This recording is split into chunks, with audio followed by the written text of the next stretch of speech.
Man struggles to make ends meet.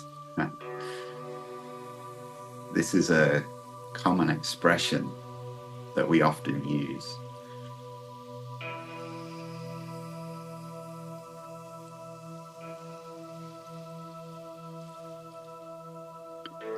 So what does this mean? So of course there may be, within the English language, there may be something that points to this.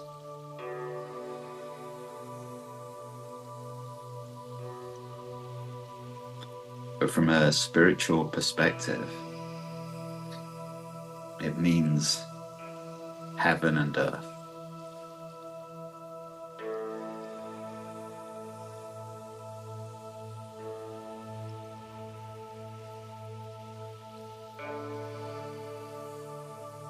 So how do we draw down or experience heaven on earth? How do we make these two seemingly separate, dualistic, opposite parts of our being come together? So the Taoists pointed to this very clearly, harmonizing the yin-yang symbol, heaven and earth, the combination of two opposites. And for this, we can look at the understanding of what's commonly being called the chakra system, or the subtle body, astral body.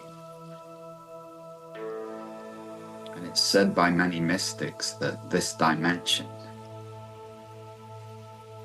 is, sometimes it's called the fourth dimension, which means that the fourth chakra, the fourth level of perception. So this is where we come to cultivate as a soul, we could say, or as consciousness. This is where we come to open our heart, to learn the process of loving.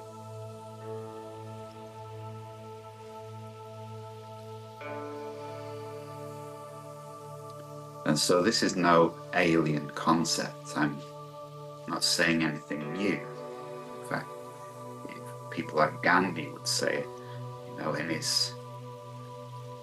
in his bringing of what's called ahimsa, or the philosophy of non-violent resistance to the darkness and the collective.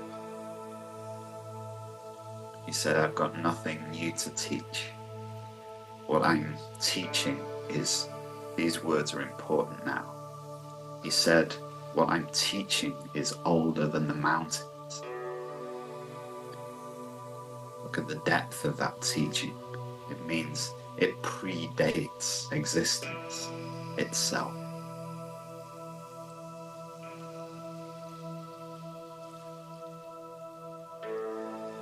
Christ said the same. He said, when asked to summarize his teaching, he said, love God. What he called God, of course, Taoists called Tao. So what Christ called God, Taoists called Tao. The yogis have so many names for it. Brahman, Satchit Ananda, Shiva, Shakti.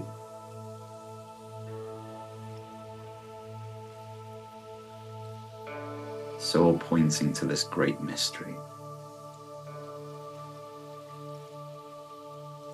So he said, to know this mystery,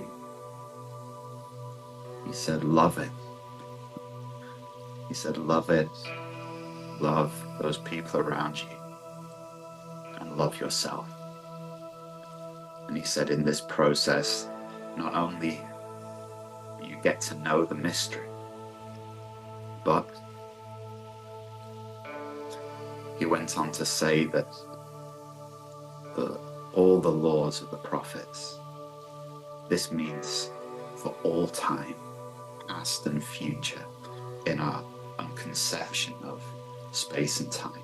He said all the rules and laws of the prophets are written on this rule: love.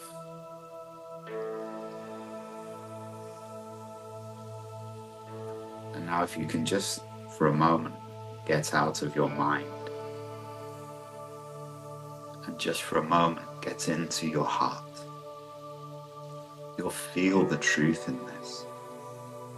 Your body is incredibly wise. It can detect truth and it can detect falsehood. This has often been proved in kinesiology, the body wisdom, that you become strong, open and calm in the presence of truth, and you could become tense and hateful in the presence of falsehood. This is also why, as the world becomes fearful about how artificial intelligence is on the rise and how the world is turning hateful in relation to social media's ability to edit reality and polarize people into camps and belief systems. That's why the mystics aren't really that concerned by any of this. You know, the source of their own intelligence isn't a worldly source. It's an eternal, transcendental source. As Christ and Gandhi were pointing to, that has always been there, will always be there, irrespective of the craziness of the physical dimension within the experience of this earth plane, if you like to call it that.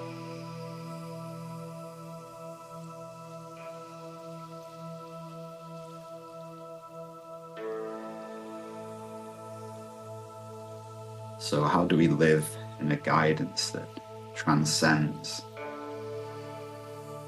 earthly knowledge? How do we learn to trust the inherent wisdom of the body?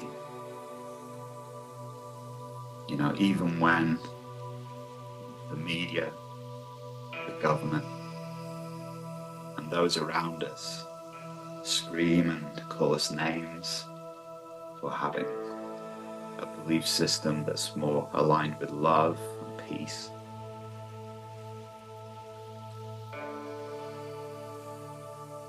So how do we trust that body wisdom?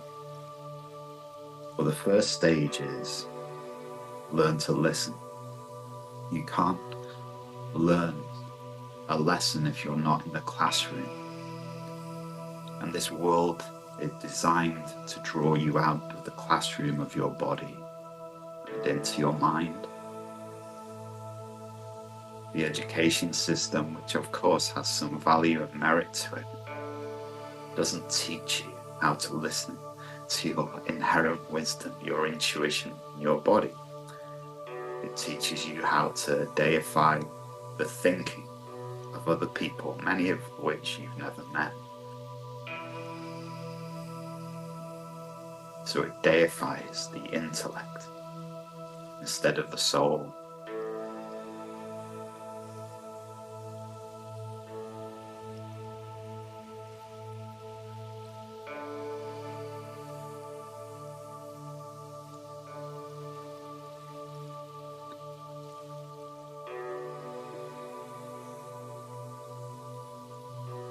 So the wisdom of the soul always exists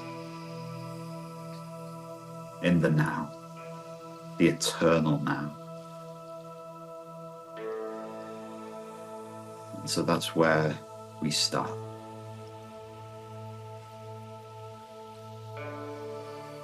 We allow ourselves to enter the kingdom of the now, not the kingdom of the then and the if and the might and the perhaps, but the wisdom, the kingdom of heaven, which is already at hand and already within you.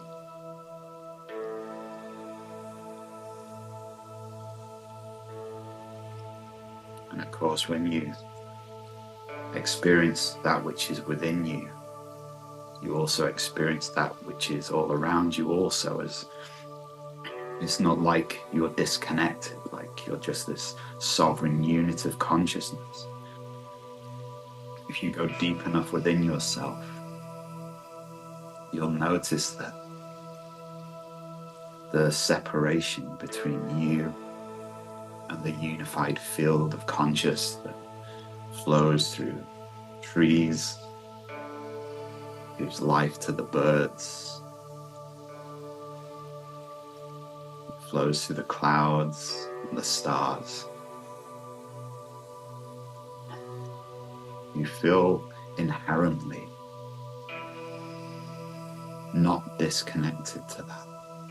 There's a sense of oneness that starts to come.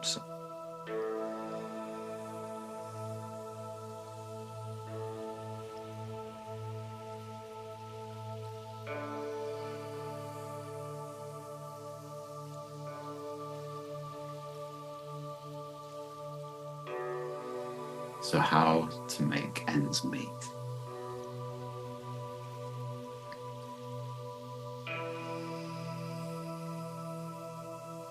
It's simple. Awareness and body. Commonly called practices like mindfulness, whereas the Buddha taught when you're walking, feel your feet on the earth. When you're pouring your cup of morning tea, simply pouring the cup of your morning tea, nothing more than that. When you're having a conversation with someone, you're having that conversation fully. You're listening fully. You're responding fully. For many people on this earth, the war, the hatred, the polarization, it comes from a lack of awareness of that sense of unity, which makes my heaven heaven and your heaven hell, and at worst leads to such incredible violence. Not just physical violence, but violence of the heart, violence of words, beliefs.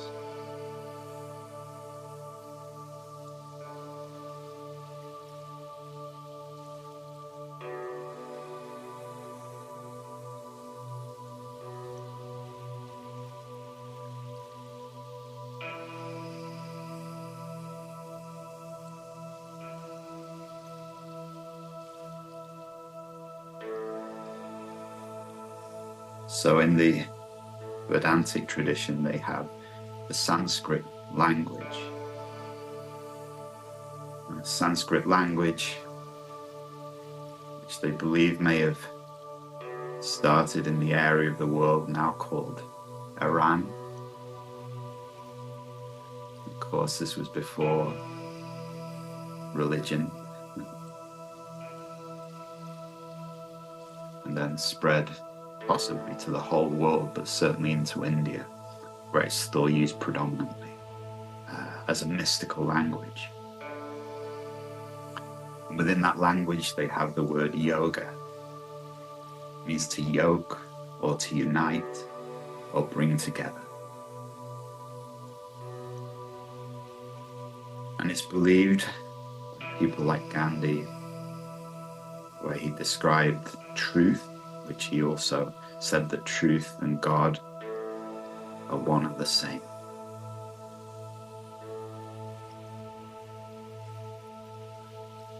He said truth is where there's a union, a harmonizing of thoughts,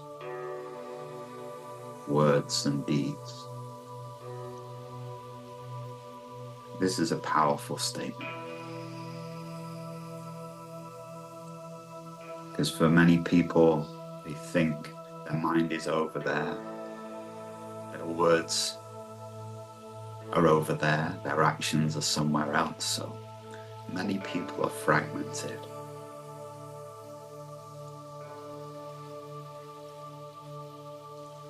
But it probably goes deeper than this.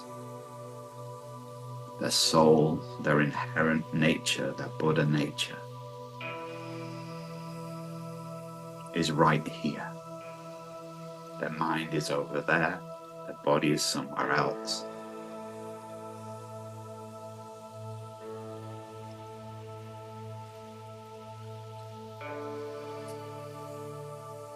So to make ends meet is yoga, harmony, bringing the soul, the mind, the heart, and the body into alignment. This is the rainbow bridge between heaven and earth, where everything we say, everything we do, and everything we feel is an alignment with love. Not the emotion of love, but the beingness of love.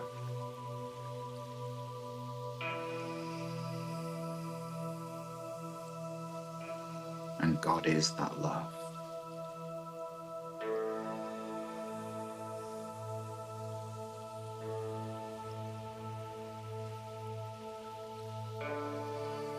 This is why all the great masters said, this is the eternal law. Love. And if we borrow the wisdom of Rumi at this moment,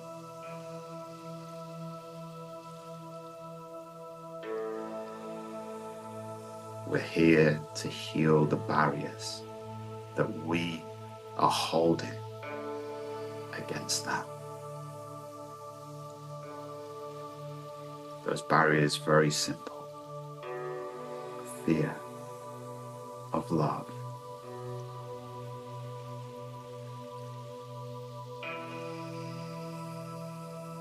This is practical advice.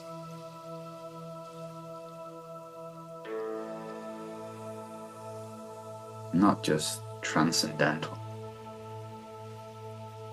How many people are depressed because they're not doing what they love? How many relationships are breaking down because of a fear of loving another or receiving love from another, or the inability to do that? How much mental health problems are there because people aren't able to feel at peace and therefore be in love with themselves? How many wars are caused because nations aren't able to love and cooperate with each other? How much ill health is there because people don't love their body or see it as sacred? The list is endless. And how much is religion poisoning nations because they can't accept that God is love, not judgment, not hatred, not division, not better than, not worse than, just simply love.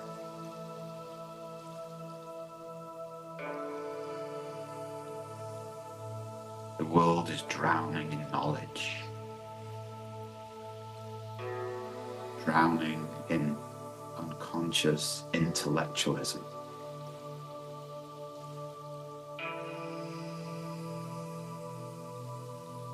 And yet the wars rage, people hate.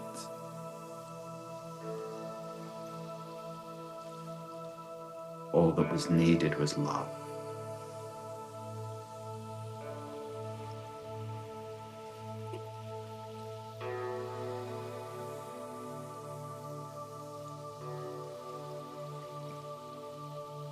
So to make ends meet, first we find that the source of love is within us. And when we turn that light on, it shines onto everything around us. And when we become enmeshed in love, our words, thoughts, actions, our desires, our hunger is all for love.